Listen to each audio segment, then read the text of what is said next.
channel saya, EduStat, channel yang berisikan tentang informasi dan edukasi tentunya yang menarik untuk Anda semuanya.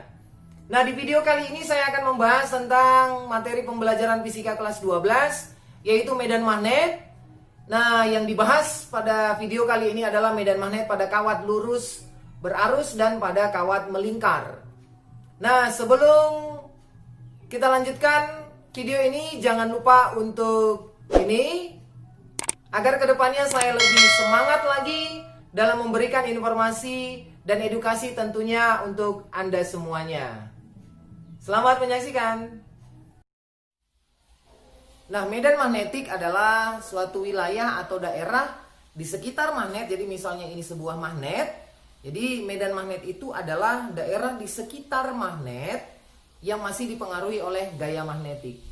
Nah, yang menarik di sini adalah yang kita bahas hari ini adalah medan magnet yang tercipta oleh karena kawat yang dialiri arus listrik. Jadi misalnya ada sebuah kawat lurus berarus listrik yang dialiri arus listrik. Nah, ternyata di sekitarnya ada medan magnet. Jadi ini sebuah percobaan yang dilakukan oleh Ørsted, di mana sebuah kawat yang dialiri arus listrik kemudian didekatkan sebuah kompas, ternyata kompasnya menyimpang. Nah, hal itu membuktikan bahwa ternyata di sekitar kawat berarus listrik memiliki medan magnet. Nah, misal untuk kawat lurus, yang pertama adalah kawat lurus yang sangat panjang. Kawat lurus yang sangat panjang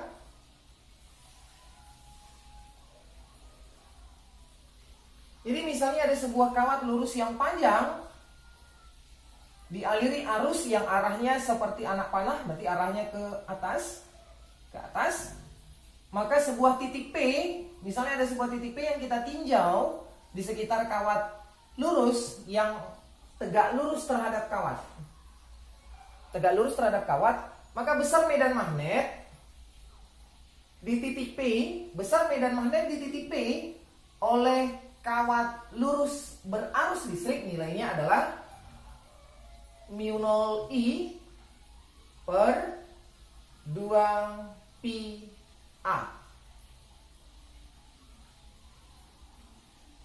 B itu adalah medan magnet, satuannya Tesla dengan nilai mu0. Mu0 ini adalah permeabilitas vakum, nilainya 4 pi kali 10 pangkat min 7 Weber per ampere meter. Dengan A ini adalah jarak titik. Jarak titik ke kawat lurus. Dengan B tadi adalah medan magnet yang satuannya adalah Tesla. Selanjutnya kawat lurus yang dipotong atau penggalan kawat lurus. Jadi misalnya kawat yang panjang tadi dipotong. Nah, bagaimana medan magnetnya? Nah, jika kawat lurusnya terpotong atau dipotong sehingga tidak terlalu panjang, misal seperti ini, kawat lurusnya dipotong, tetap dialiri arus yang arahnya ke atas misalnya. Kemudian titik P tegak lurus terhadap kawat, jaraknya tetap kita buat A. Maka kalau kita tarik dari ujung, garisnya dari ujung ke titik dan pangkal ke titik, maka akan membentuk sudut θ1 dan θ2 terhadap titik P.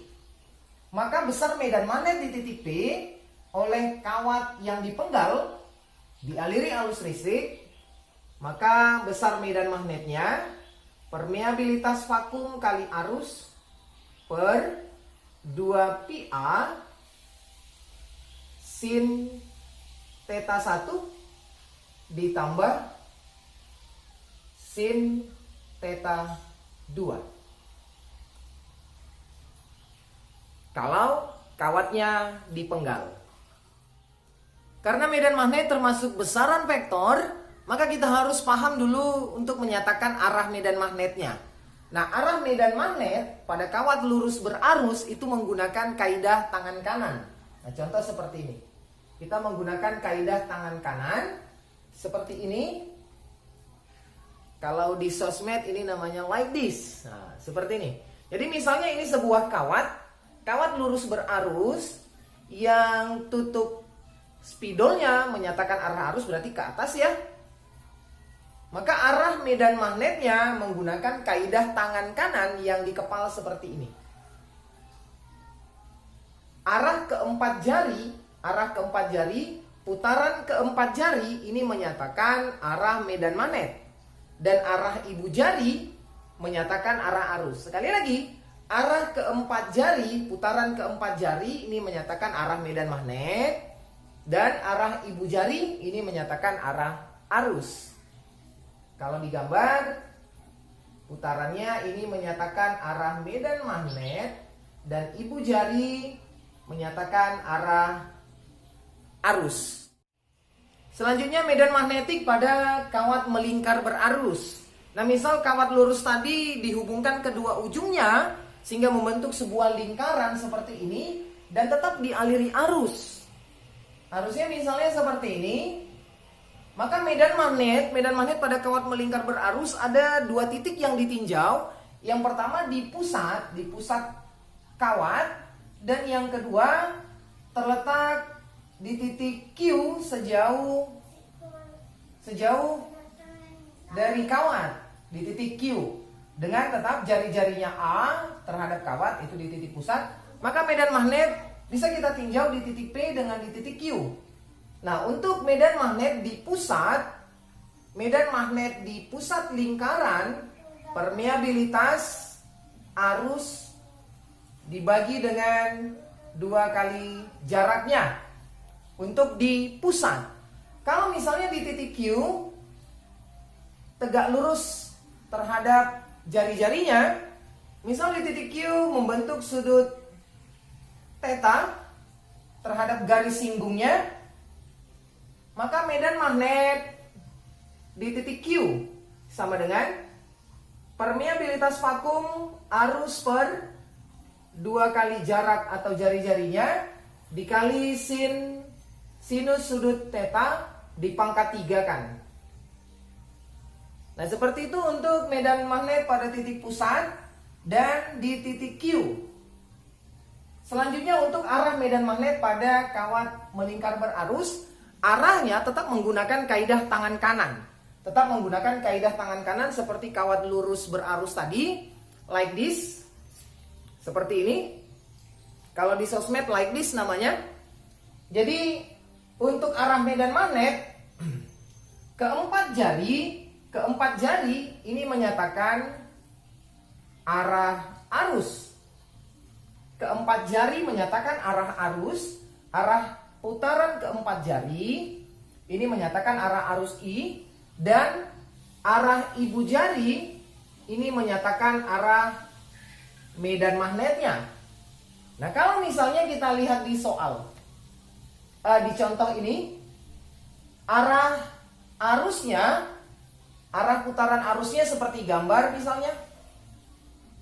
Maka arah medan magnet di titik Q bagaimana? Nah, kita arahkan aja ke 4 jari. Dia putarannya seperti ini. Putarannya seperti ini. Maka ke 4 jarinya begini. Putarannya seperti ini. Kalau misalnya di 3 dimensikan putarannya seperti ini, maka arah medan magnet di titik Q menuju ke titik Q. Menuju ke Q. Ini arah medan magnet di titik Q. Itu untuk menentukan arah medan magnet. Karena medan magnet termasuk besaran vektor, maka kita harus paham dulu bagaimana menentukan arah medan magnet. Contoh, 2 buah kawat lurus panjang sejajar berjarak 12 cm satu sama lain. Jika arus I1 1 ampere dan arus I2 2 ampere dengan arah yang sama, kita anggap arahnya ke atas misalnya. Tentukan letak titik kuat medan magnetnya 0 dari kawat berarus I1. Jadi ketika kawat lurusnya diberi arus I1 dan I2, maka ada medan magnetnya yang sama dengan 0. Caranya bagaimana? Nah, kita harus paham dulu bagaimana menentukan arah medan magnet pada kawat I1 dan arah medan magnet pada kawat I2. Misal kita tinjau letak medan magnetnya 0 di antara kawat ini, misal ini titiknya. Misal kita ambil titik P, jaraknya 12 cm tadi. Maka arah medan magnet oleh kawat I1 terhadap titik P seperti ini arah arus. Maka di titik P, arah medan magnetnya adalah masuk ke dalam bidang. Kemudian arah medan magnet pada I2 tetap gunakan kaidah tangan kanan terhadap P. Maka kalau dibuat putarannya, maka dia akan seperti ini. Di titik P, maka medan magnetnya keluar. Ini arah medan magnet oleh kawat pertama, arah medan magnet oleh kawat yang kedua. Nah, di titik P ternyata medan magnet antara B1 dan B2 arahnya berlawanan. Kalau arahnya berlawanan, maka resultannya adalah selisih. Nah, agar hasilnya sama dengan 0, selisihnya besar medan magnetnya harus sama. B1 sama dengan B2.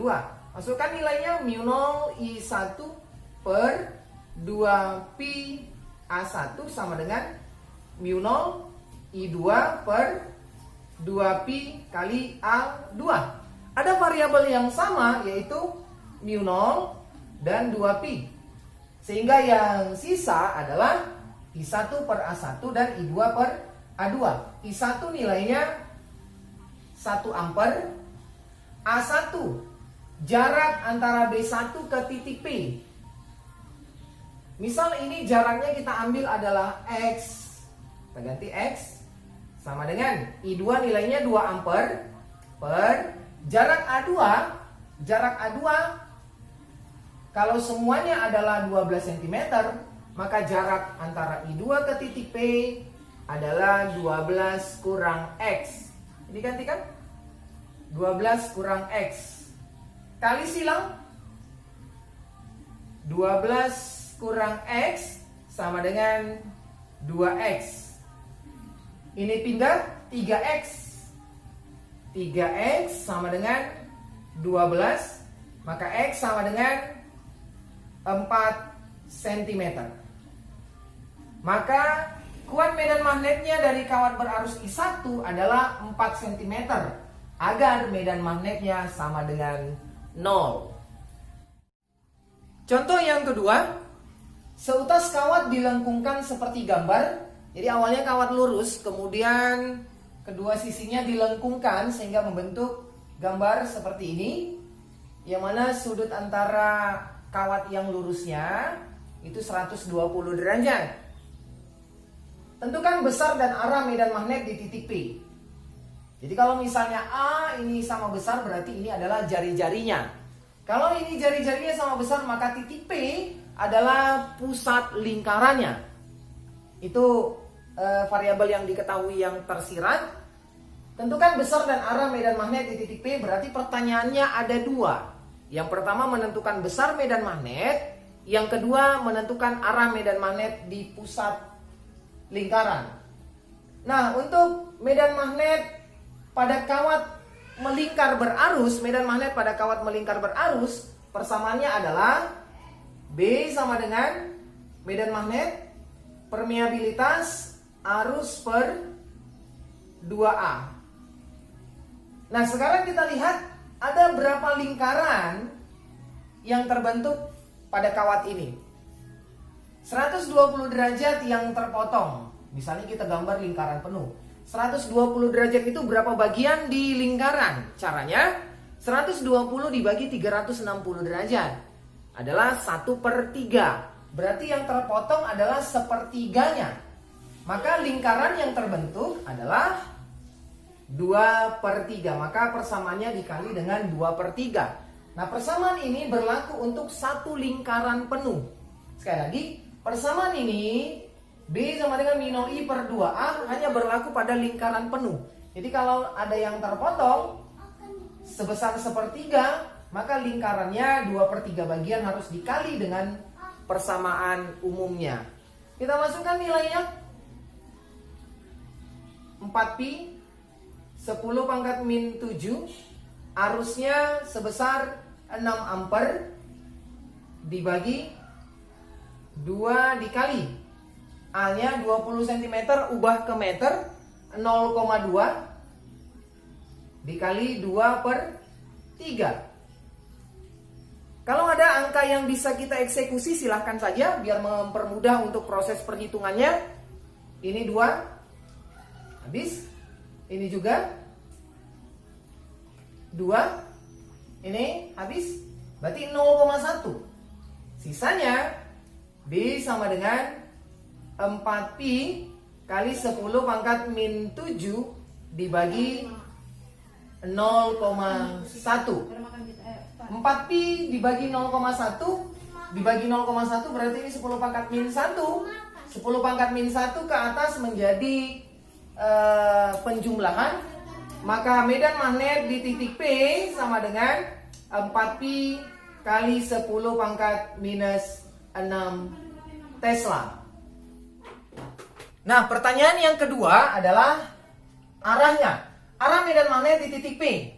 Nah, untuk menentukan arah medan magnet di titik P, tetap gunakan kaidah tangan kanan. Seperti ini.